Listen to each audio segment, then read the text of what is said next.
화물연대가 오늘 파업에 돌입했습니다. 컨테이너 화물차 넉 대 중에 한 대가 화물연대 소속입니다. 철도가 파업하고 있기 때문에 이것이 장기화되면 역시 운송에 큰 차질이 예상됩니다. 정부는 엄정하게 대응하겠다라고 밝혔습니다. 김종욱 기자 나오십시오.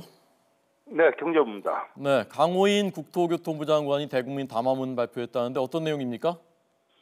네, 요약해보면 각종 지원과 자격 취소 그리고 구속수사 의뢰 등으로 요약되는데요.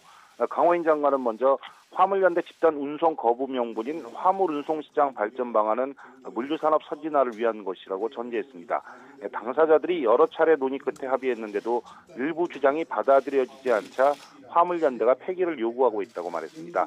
따라서 이번 운송 거부는 정당성이 없다며 법과 원칙에 따라 엄정하게 대처하겠다고 강조했습니다. 운송 거부나 방해자에 대해서 6개월간 유가보조금 지급을 중단하기로 했습니다. 그 밖에 다른 화물 운전자에 대한 운송 방해, 방화, 폭력을 행사할 경우 불법 행위에 대해서 끝까지 추적해 구속 수사하고 화물 운송 종사 자격도 취소하도록 하겠다고 밝혔습니다. 물류 운송 차질 대책도 함께 정리해 내놓았습니다.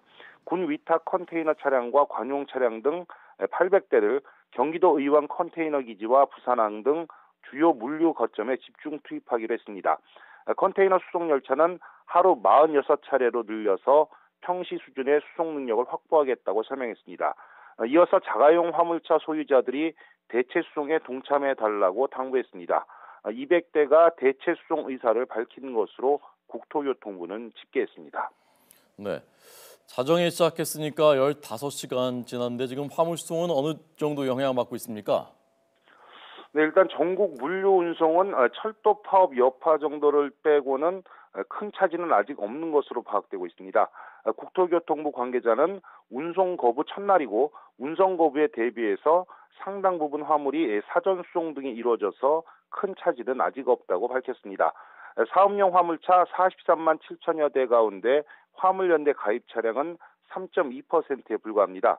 하지만 컨테이너는 92%가 화물차를 통해 운송되고 있고 컨테이너 운송 차량의 32%인 7,000대가 화물연대 소속으로 추정됩니다. 때문에 집단 운송 거부가 본격화하고 화물연대에 가입하지 않은 차량까지 가세할 경우 타격이 늘 것으로 보입니다. 여기에다 3주째 접어든 철도 파업과 법정 관리를 받고 있는 한진해운 선박이 목적지로 나르지 못한 채 부산항에 내린 컨테이너가 늘고 있는 상황 등이 맞물려 있습니다. 때문에 파업이 장기화할 경우 부담은 더 커질 수밖에 없는 겁니다. 화물연대가 2008년 고유가에 따른 운송료 현실화 등을 요구하며 7일 동안 파업했을 당시 참여율은 72% 정도였고 당시 수출입 화물 수송 차질 등 피해 규모는 정부 추산으로 8조 원을 조금 웃돌았습니다. 지금까지 경제부에서 전해드렸습니다.